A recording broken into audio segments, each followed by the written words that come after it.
From Lagos, Nigeria, this is News Central. I'm Felicity Ezewike. The top stories tonight. Authority orders investigation into Nasarawa prison break in which 16 inmates escaped, leaving 4 officials injured. Court set September deadline for federal government to conclude 10-year prosecution of former National Security Advisor Sambo Dasuki.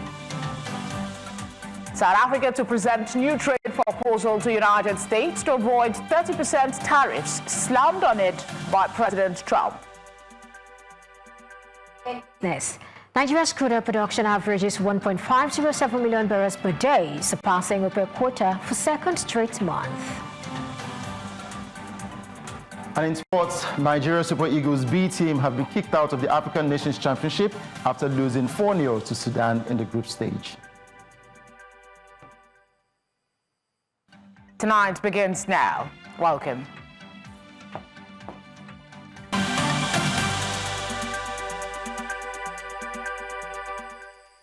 Thanks again for being here. We'll begin tonight in Nasarawa State, where 16 inmates were said to have escaped from the medium security custodial center in Kefi in the early hours of Tuesday. The Nigerian Correctional Service confirmed that the inmates breached the facility's security by overpowering personnel on duty. 5 officers were injured during the breakout, with 2 currently in serious condition and receiving urgent medical treatment at a government hospital. So far, 7 of the escapees have been recaptured, and relentless efforts are on the way to locate and apprehend the remaining 9 fugitives. Comptroller General of Corrections, Sylvester Ndidi Wachuche, has visited the facility and ordered a thorough investigation into the matter. Now to the development that has gained national traction. The Nigerian Bar Association has condemned Ibom Air and the airline operators of Nigeria for their handling of the incident involving Ms. Comfort Emerson on the Ibom Air flight on August the 10th, 2025. In a press release signed by its president, Mazi Afam Osigwe, and General Secretary Dr. Mobolaji Ojibara, the NBA described the airline's actions, including a lifetime flight ban imposed on Ms. Emerson, as reckless and unlawful and a violation of her right to dignity. According to the NBA, Ms. Emerson was forcibly removed from the aircraft, publicly stripped of her clothing, and humiliated in an incident that was widely recorded and circulated online. For this conversation, which has been raising dust across the country and joined by the Executive Director of Project Alert on Violence Against Women, Josephine Ifa Chukuma, as well as Nigerian civil rights activist and the Executive Director of the Civil Society Legislative Advocacy Center, Awal Rafsanjani. Thank you very much for joining us. Let's start with you, Lady Chukuma. Comfort Emerson is in the middle of this major national conversation. What were your thoughts about this matter, coming just after Kwam won? And we also had a Senator Shomole, not too long ago, in not so happy behavior with the airlines. Thank you very much. Thank you very much. It's a sad one for me, very sad one. And I did tell someone last week when Kwam Won's own happened that this is going to open a floodgate of several of such bad behaviors and unruly conducts at our airports and all of that. And as if one was prophesying, barely 2-3 days after the one of this young lady happened. It's a very concerning development for us, and it should rightly be so for us all as Nigerians, because it's not really actually exposing that our airports are not safe. People are misbehaving, standing in front of aircraft and all sorts of things. And then the one of this young lady, so it's a concern for us. But for me, as a women's rights activist, watching that video of that young girl was sad. One is not in any way trying to condone or justify whatever happened. I mean, we don't even completely know. Videos are still coming out. People who were on that aircraft, a couple, I've seen a couple of them share their stories and all of that. What was so painful for me was the dehumanizing of that young girl. She was dehumanized, you know, and with people saying, now videos coming out, people say, oh, she dresses scanty. It has nothing to do with that. Yes, was she unruly from the videos we saw? Yes. Was she kicking and slapping airline officials? There were videos to show that and all of that. But our airlines and also regulatory bodies, the officials should be trained to know how to de-escalate and how to handle such cases. How to de-escalate and how to handle such cases without dehumanizing her. Kwamwon was not dehumanized last week. He wasn't ambushed, he wasn't carried, he was not dragged out. We saw the video where he stood in front of the aircraft, you know, basically hostage taking the aircraft, you know. But this young girl, the aircraft was on ground, people had gone out, she was clearly the only one left there. The air hostess, we saw a video where she did not allow her, for whatever reason, I don't know the details of that. Maybe she was waiting for the security people to come. But along the line, they allowed things to get out of hand. And this young girl was that young girl was dehumanized. Torn, she was, you know, exposed the way she was exposed. And it's totally uncalled for. Totally uncalled for. Is it because she's a young woman? All right, Mr. Ramsanjani. All right, ma'am. Mr. Ramsanjani, I want to come to you and just ask. The NBA has weighed in, which is the latest in the conversation on social media and other platforms. The talk is about selective justice. But then when you look at the fact that the NBA is saying that the IBOM Air and the AON breach the fundamental principles of fair hearing and renders their decision to give a lifetime ban on Comfort as illegal, and morally indefensible. What's your thinking on NBA's stance in this matter, especially when it comes to the rights of the passenger, who everyone agrees didn't behave in the right way? Thank you very much. I think this is just a continuation of gender-based violence in Nigeria that women are facing in this country.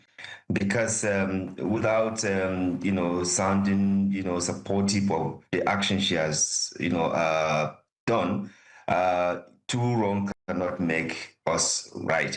And therefore, if she could have actually been even, you know, legal action can be taken against her for the assault that she has done to the airline official. I mean, the people that, you know, she initially had problem with. But because of the, you know, determination to, you know, undermine and useless women in this country, you could see this physical assault. Why can't you call, you know, female, you know, security guys to take her out? Where must you use as a man, you know, you know, you can see heavy men coming to remove just one woman and they have to naked her. I think, you know, it's really, you know, as far as I'm concerned, they've gone beyond what is being expected of a professional people to do. And the decision taken by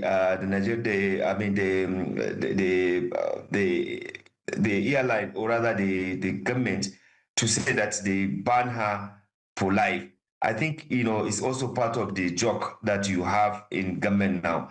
Hasty decision. No committee was, you know, set up to investigate and come up with a recommendation that is appropriate for the action she has done, and then you come up with this kind of thing. Secondly, if this girl is a daughter of one of these big men, nobody can even try that, despite the fact that she has done the misconduct in the aircraft. I tell you, if she's a daughter of big man, or if she's a, you know, big woman herself, nobody can dare do that sin to her, because of the selective justice, because of the fact that there's no fairness in this country, because of the dehumanization that if you are nobody in this country, you will continue to face. I think it is important. It's a shame in the first place for what has happened. Whatever that she has done, she can actually be even charged to court. She can actually, you know, be taken to court, you know, to seek justice for the lady she slapped in the aircraft. But to, be met with this kind of physical assault, I think it is tantamount to gross violent violation of our fundamental right. Secondly, it also showed the Nigerian Airport Authority that they are hasty people and they are very selective and discriminatory. Adam Shemole was in that airport. They could not even near him. This other man, that just barely a week, he did what he did. They could not because he is connected with the power.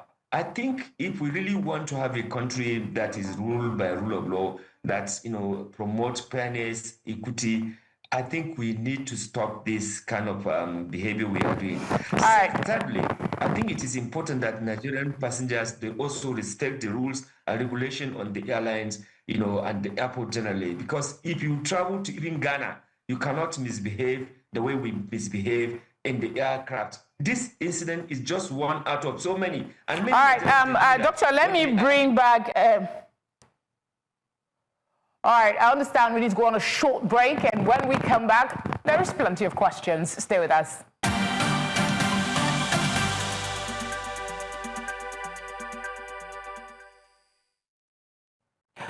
Dr. Ifa Chukuma, let me come to you with this question. I'm going to merge them together, but you have very limited time to respond. First is the minister's condemnation of the exposure of the woman and the way she was handled by airline officials. And second is the speed at which this lady was taken to court, taken to prison, and then taken to court and then reprimanded. Some are using the speed of this response, so the speed of response on other critical issues in this country. In a minute, if you can, please. Yeah, thank you very much. And in line with what my brother Rafsanjani said, this is clearly selective justice. I must commend the Minister for Aviation, Festus Keyamo, for talking about that, speaking to that, and condemning that. And yes, the whole issue of the speediness, what it just points to is that you must be a man, you must be a rich man, you must be a man in power, and then you can do anything you want and you get away with it. That's just the message being sent here. One is not trying to condone or one is not making any excuses for that young girl. She definitely behaved badly. We don't know the details, how it got to that, but from what we saw, she definitely did. Did Kwamwon behave badly too? Yes, Kwamwon behaved badly too. But he's a rich man, he's a rich man, he's a powerful man.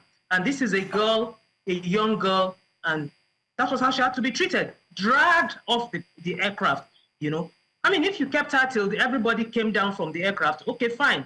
Get people in there to physically restrain. Yes, she was fighting. It's clear she was fighting. I'm sorry to interrupt you again. I'm told we have very limited time. Yes. So I need to give like 30 minutes to Dr. Rafsanjani as well. And just quickly speak to the director of the NCAA coming on socials to ask people who were passengers and witnesses to the event to come forward to aid the investigation. And he's saying that it is a test of the systems. Even though there are regulations, people keep flouting it. What are your thoughts about the ongoing investigation, and should the blind ban on Comfort be rescinded? No, they've already done the most unfairness by already, concluding to put sanction on her, banning her without any investigating the matter. They have already done the worst by sending her to Kirikiri. They want to send her to court, So already they have done the worst. So what they need to do now is to actually, because they are the one who now actually, undermine the justice, in this case. And therefore, all they need to do now is to admit that just like she did wrong, they have also done wrong. And the best way to deal with this matter is to actually, remove this, so-called, life ban on her, on her to fly airline, and also to apologize, because as much as we want her to also apologize to the person she slapped there, also those who have also physically assaulted her bringing out her breast and her body. Look, this is a serious matter. You cannot, and I'm happy that my friend, Pesus Kiamu, had actually, spoke very positively on this matter, which means that, it's very clear those who have carried out that action, they have not done professional. All right. Dr. Ramsanjani and Dr. Ifa Chukuma, thank you so much for speaking with us. We appreciate your time. Thank you. Thank you. As Nigeria joins the rest of the world to mark International Youth Day, attention is turning to one of the biggest challenges facing young Nigerians: unemployment. But in the face of tough economic realities, many are refusing to wait for opportunities that may never come. Instead, building multiple income streams from full-time businesses to side hustles. News Center's Omolola Ololade explores this trend. Rising unemployment is pushing many young Nigerians to take their destinies into their own hands. Instead of waiting for the government or private sector to provide jobs, they are creating them, and for some, that has meant leaving the traditional 9-to-5 world altogether. I like doing my own thing, my own way. I like working at my own pace without any pressure. Even if there will be pressure, the pressure would be from me pushing myself to do better, not pressure from authorities or whatever the case may be. With business, I can have my time. I'll have my time to take care of my family, to take care of myself, and also to do the business. But when you're working under someone, working as a banker, of course, you might not have that time. That real time for yourself and your family. While unemployment remains a major challenge for many Nigerian youths, others working white-collar jobs still grapple with underemployment, forcing many to secure additional income, reach personal goals, and stay afloat financially. The 9 to 5 I'm doing, how much are they even paying? Barely get by. Let's just say that one is for like the food and the transportation. So the side one now is the one that we are saving. The reason why I picked another side also is because I have bills to pay. I not just I have bills to pay. I have a life that I'm looking at. I have a goal that I'm attaining. Figures from the Nigerian Bureau of Statistics show that in 2024, unemployment among 15 to 24-year-olds stood at 6.5%, a sharp drop from 53.4% in 2020. However, the unemployment rate among 25 to 34-year-olds remains high at 37.2%. In Lagos, Commissioner for Youth and Social Development, Omobolaji Ogunlende, stresses that reducing youth unemployment is key to achieving inclusive economic growth. As a government, as an administration, we see how we continue to tackle, this issue of unemployment through various programs and activities. And again, the idea is because we are very intentional and we are aware that not every youth is going to be in a white-collar job. So we must look for any avenue, any area to see how we can empower them, how we can give them the support that they need, to see how we can push them to the next level. However, the long-held belief that job stability comes from white-collar work is slowly fading. Human resource experts say more Nigerians are prioritizing personal freedom over job security, a shift that's even influencing recruitment patterns. Outside the 9 to 5, I think employers need to embrace the fact that people can do, side hustles as we know it. They can engage in some other business, some other gigs outside the 9 to 5 period. It's a bit tricky now that we're in the world of remote work, where some organizations don't know where to draw the line between work hours and non-work hours. With more Nigerians embracing self-employment or side hustles, as we normally like to call it, one thing is clear, and that is the fact that one source of income is not enough, regardless of the fact that you're a 9 to 5 or an entrepreneur. In Lagos for News Central, Omolola Ololade. Thank you very much, Omolola, for that story. Let's go on to a headline story tonight. The Federal High Court in Abuja has given the federal government a September deadline to conclude prosecution of former National Security Advisor, retired Colonel Sambo Dasuki, over alleged or lawful possession of firearms and money laundering. Justice Peter Lifu fixed September 24, 2025, 24, 25, and 26 for the federal government to call any remaining witnesses and tender all exhibits in support of the charges which have been pending for a decade. Dasuki, who was first arraigned in 2015, was facing a 7-count amended charge and was expected to open his defense once the prosecution closed its case. The African Democratic Congress, ADC, has lashed out at the EFCC for its investigation into several prominent opposition figures, including former Sokoto State Governor Aminu Tambuwal, former Imo State Governor Emeka Ihedioha, and Senator David Mark. The party accused the EFCC of conducting a politically motivated campaign aimed at discrediting opposition leaders ahead of the 2027 elections. Bolaji Abdullahi, ADC's interim national publicity secretary, described the agency's actions as a choreographed media trial orchestrated by the ruling party to intimidate opposition voices. Former Vice President Atiku Abubakar has also criticized the investigations, warning that such tactics could undermine Nigeria's fight against corruption and threaten democratic institutions. Report reaching us now says Tambuwal has been released.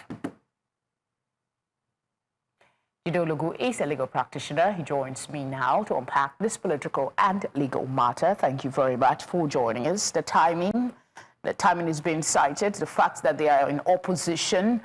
What's your thinking on this allegation that it's politically motivated witch hunt? Thank you very much. Let me lay a foundation. EFCC was actually established by PDP. That was by the 2004 EFCC Act under Olusegun Obasanjo as the president, and it was a partial response to the Financial Action Task Force globally that named Nigeria as one of the 23 countries not supporting the fight against money laundering. So EFCC has been there, and some of the personalities being investigated now came from PDP, even if they are migrating to other parties. So let's lay that foundation. And of course, if there is an economic and financial crime agency, the job must be done. And when you talk about investigation, there are allegations. And the one against Tambuwal, for instance, has to do with about 189 billion naira. And he's been released. And if the investigations warrant prosecution, then you proceed to prosecution. It's no longer a governor. It's not covered by any immunity, so to say.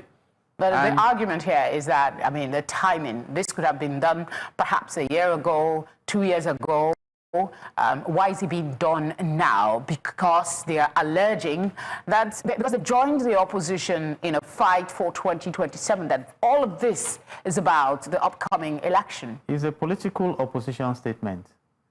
When Chief Olusegun Obasanjo started EFCC, and Nuhu Ribadu was the chairman of EFCC, Tafa Balogun was a very close friend of Olusegun Obasanjo. He went to jail. In fact, Nuhu Ribadu was an assistant commissioner of police, and you can imagine arresting a former IG. But the law must have its way. You see, so those statements, like I said, it's just an investigation. And if you look at Section 36 of the Nigerian Constitution 1999 as amended, particular section, subsection 5, it gives the presumption of innocence. So even if you allege some criminal allegations against a defendant, then the defendant is presumed innocent until the case is proved beyond all reasonable doubt. They are too quick to allege a political inference in this case because these persons are now in opposition. I mean, if you also take into cognizance their submission that the former governor of Delta State, Ifa Chukuma, who was a PDP member and then transitioned to APC, that nothing has been heard about the alleged case that he was supposed to answer with the EFCC. That should be pushed to EFCC. My position is clear in this matter. If you look at Section 15, subsection 5 of the Nigerian Constitution 1999 as amended, it says that the state shall abolish corrupt practice and abuse of office. So if we have agencies that are saddled with due responsibility, why not?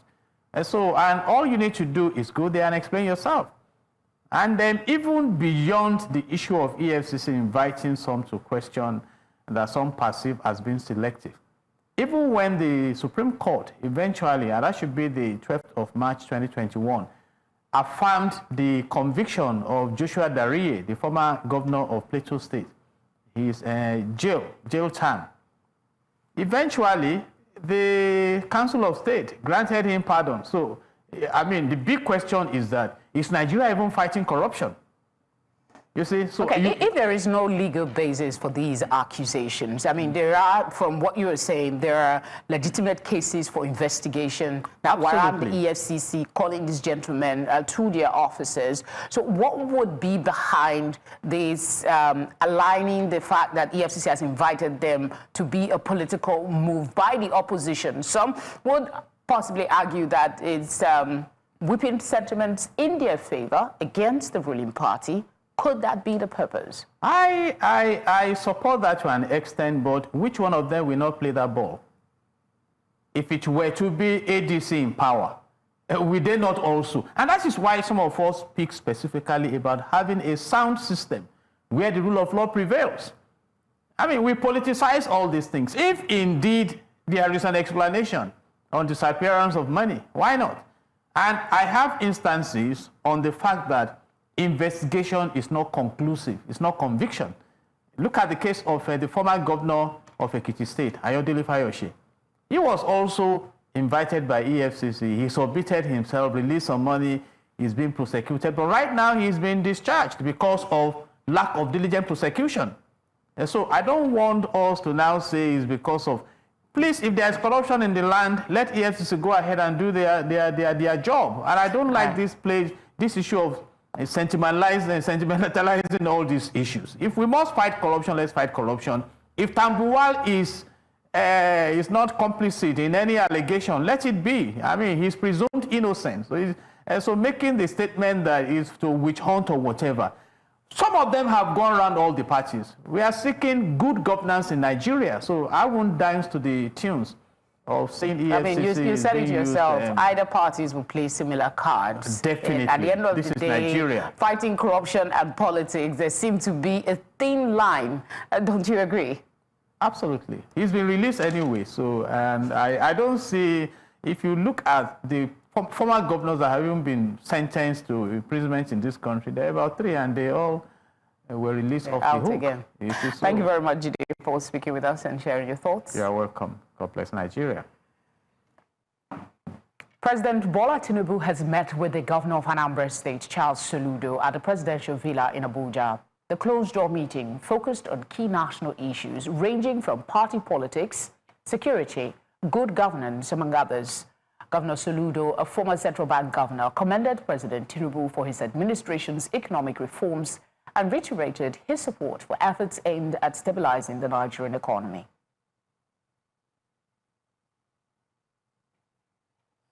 These caps were produced even from the time the president visited Anambra State. And you saw all the billboards and all the stuff, proclaiming that progressives are working together. And subsequently, it's a fundamental idea that I believe very strongly, that all the political parties who profess progressivism should actually come on together in a massive coalition, to deepen the process not only of our democracy, but also of economic and social development of our country. And so for me, when I say progressives working together, it's a call for all those who call on that. And then talk about President Bola Ahmed Tinubu. I mean, I don't make any, I have no apologies about it. President Tinubu is my friend. If you realize, January this year, we passed our Homeland Security Law, which is trying to deal with insecurity from the foundations. See how the deadly native doctors are on the run from the state, because these are the guys giving false hope and so on to deceiving our young ones and luring them into criminality and all of that. But very fundamentally, we're approaching it very comprehensively, what they call the kinetic and non-kinetic approaches. The kinetic is the gun and the usual, but the non-kinetic, especially with what we are dealing with the youths, the empowerment, the job creation, will have a unique program, 1 Youth 2 Skills, that's like no other, where we trained and empowered about 5,000 of them, and another 8,700 will be receiving some billions this month or next month. Tonight returns shortly. Stay with us.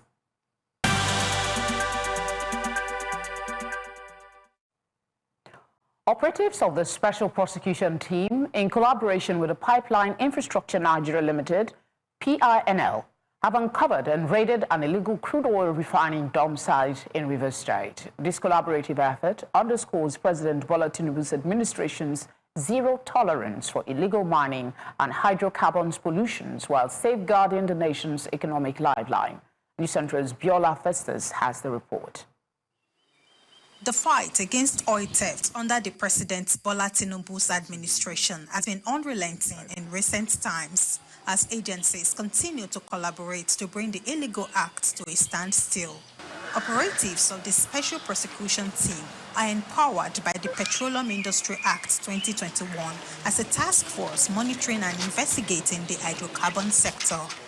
Through intelligence from Pipeline Infrastructure Nigeria Limited, PINL, an organization saddled with protecting the Trans-Niger pipeline, this massive illegal oil refining dump site was uncovered and raided by the operatives of the Special Prosecution Team. Here is a premises being operated in the name of a logistic company, but actually within the premises is another subunit that is separated from the other face of the company that is discovered to be dealing in petroleum products without appropriate authority, and of course transacting with adulterated petroleum products in variance and outrightly against our nation's economic security. We discovered after surveillance working along with critical partners, particularly the Nigerian the Pipeline Infrastructure Nigeria Limited, and officials of police, with the Nigerian Police Force, NSCDC, EFCC, DSS, Army, and Navy.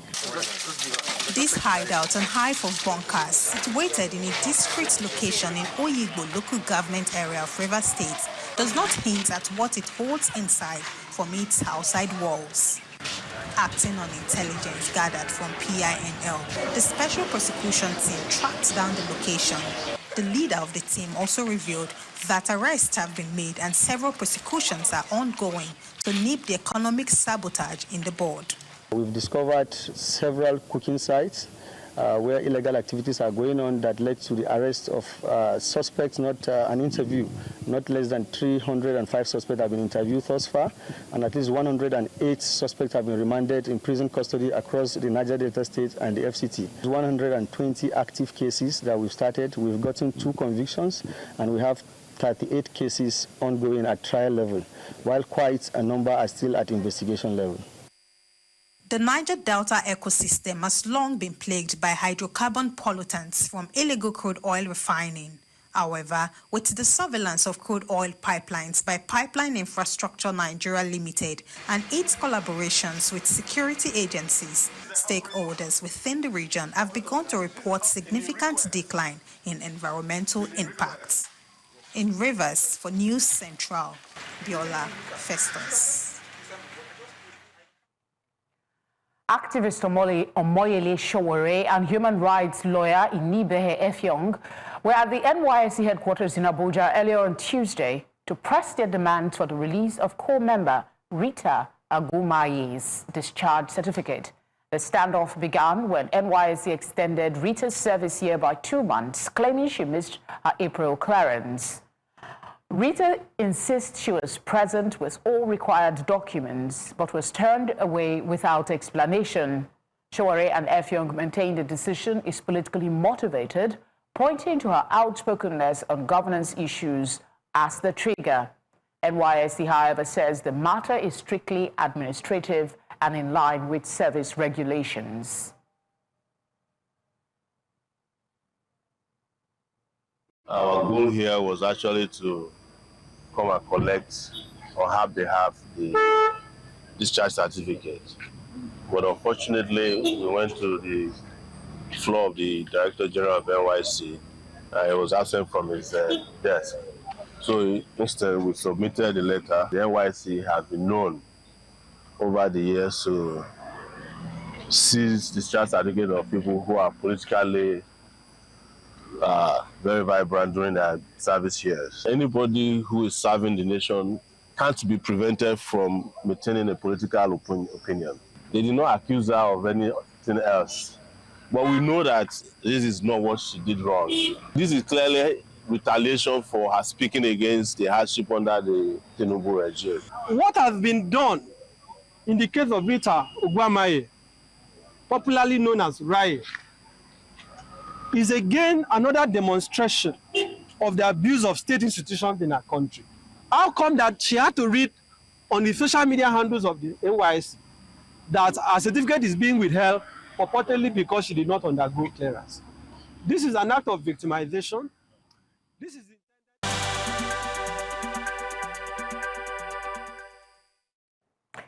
Outside Nigeria, South Africa is making a bold move to protect its economy and jobs by offering a generous new trade deal to the United States on Tuesday. This offer aims to avoid a steep 30% tariff recently imposed by Washington on some South African exports, the highest tariff rate in sub-Saharan Africa. Trade Minister Parks Tau announced that the revised proposal, approved by South Africa's cabinet, addressed key concerns raised by the U.S. in its 2025 National Trade Estimate report.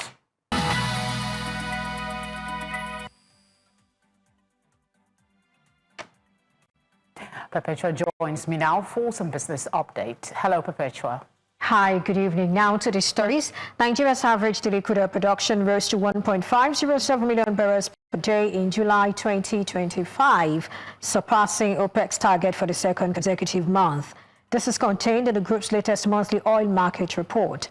The figure, sourced via direct communication with Nigerian authorities, slightly exceeded June's 1.505 million barrels per day, cementing Nigeria's position as Africa's top producer, ahead of Nigeria's 937,000 barrels per day. Meanwhile, the Nigerian Offshore Petroleum Regulatory Commission reported higher domestic figures of 1.78 million barrels per day in July, attributing gains to improved security. Gas production also rose to 7.581 billion standard cubic feet per day, though crude and condensate sales fell in June. OPEC data showed global inventories could fall by 1.2 million barrels per day next year without increased output. And moving on, Dangote Petroleum Refinery has reduced the ex-depot price of premium motor spirits by 30 naira, lowering it from 850 naira to 820 naira per litre, effective August 12, 2025. The move underscores the company's commitment to supporting national development and easing fuel costs for Nigerians. Dangote also pledged a consistent and uninterrupted petroleum supply across the country.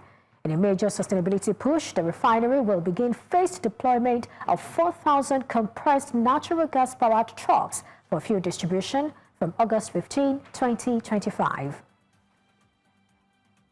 And now closing with the stock markets, the Nigerian equities market extended yesterday's positive sentiment as gains in WAPCO, Julius Berger and UBA drove the all-share index higher, driving the month to date and year-to-date returns to 4.4% and 4.19% respectively. Let's take a look at a snapshot now. We can see it's up 12 basis points. That's the all-share index. Same goes for the market capitalization, also up 12 basis points. And we can see the all-share index is back to the 146,000 mark and now closing 146,055.89. To sectoral performance now, we're beginning to see signs of profit taking across the market. Beginning with the banking sector, it's down 22 basis points, and that's because we're seeing selling pressure in Wema Bank. Wema Bank was down 6.05% today, and we also saw mixed performance within the Tier 1 banks and marginal losses also in key players. Away from that, now to the insurance sector. For insurance, custodian was the primary laggard, down over 9%, but that was not enough to offset the gains recorded in other names. So, insurance stocks are on a remarkable run, up over 19% in just 2 trading sessions. However, sharp rises like this often invite profit taking, so you want to trade cautiously. Away from that, oil and gas is down 19 basis points, consumer goods is also down 48 basis points, and finally, industrial goods is up 86 basis points, and that's quite interesting because we see WAPCO also clawing back some of the losses we saw yesterday. And that, of course, wraps up business tonight. Thank you for watching. I am Perpetua Faso Repeater. Tonight continues with Felicity. Bye for now.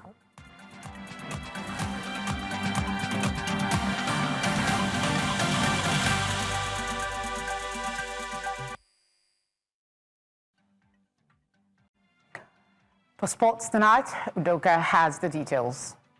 Thank you very much, Felicity. Of course, sadly, the Super Eagles of Nigeria, the B team, have crashed out of the ongoing African Nations Championships following a 4-0 mauling at the hands of Sudan. In a match played earlier today at the Amman Stadium in Zanzibar, Anthony Ijoma thought he had given the Eagles the lead when he raced away from the half-line and slaughtered past the Sudanese goalkeeper, only to be ruled offside following a video assistant review.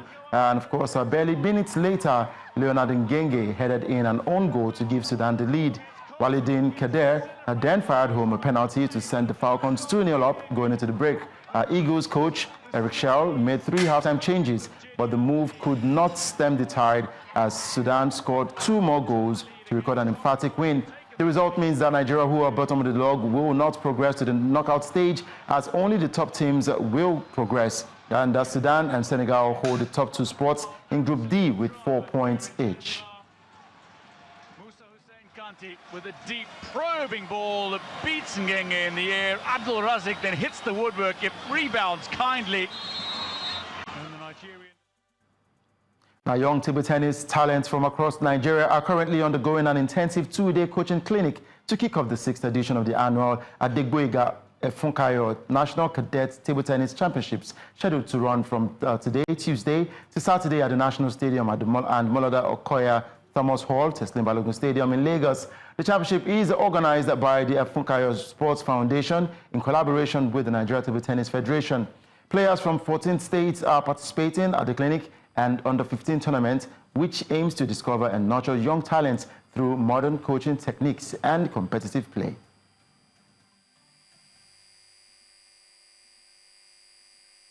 What we have started this morning with the coaching clinic, the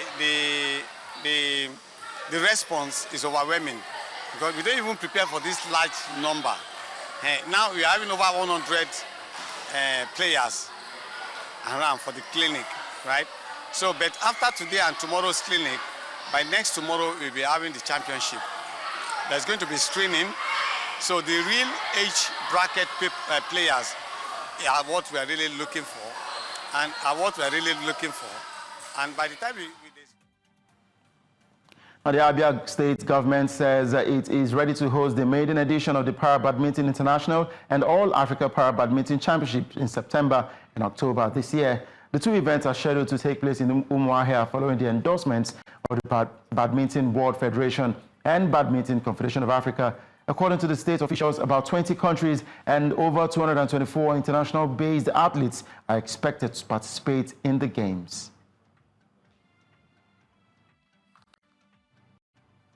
And that's all on Sports Update. I am Udoka Njako. The news continues shortly.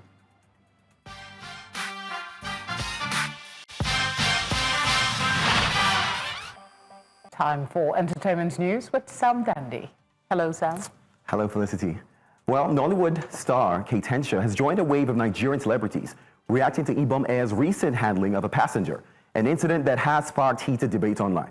The confrontation, which was captured in viral videos, showed airline staff engaging with a disruptive traveler, prompting mixed public opinions on whether the crew acted appropriately.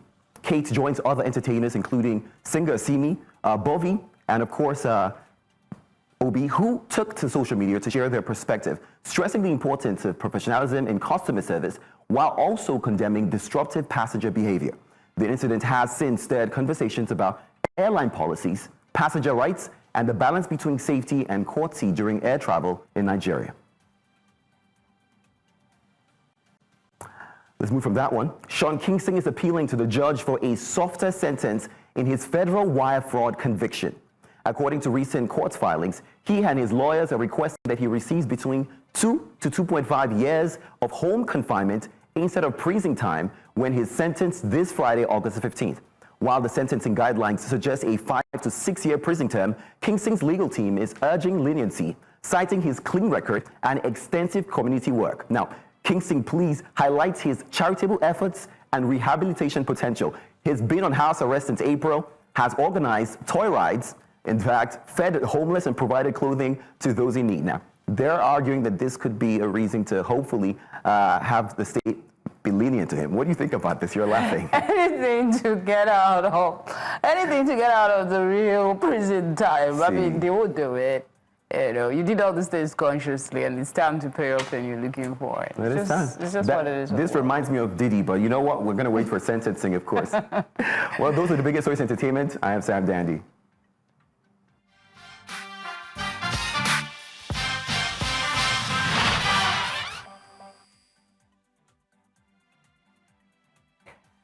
And that's all the news we have for you tonight. But before we go, a quick reminder of our top stories. Authority orders investigation into Nasarawa prison break in which 16 inmates escaped, leaving 4 officials injured.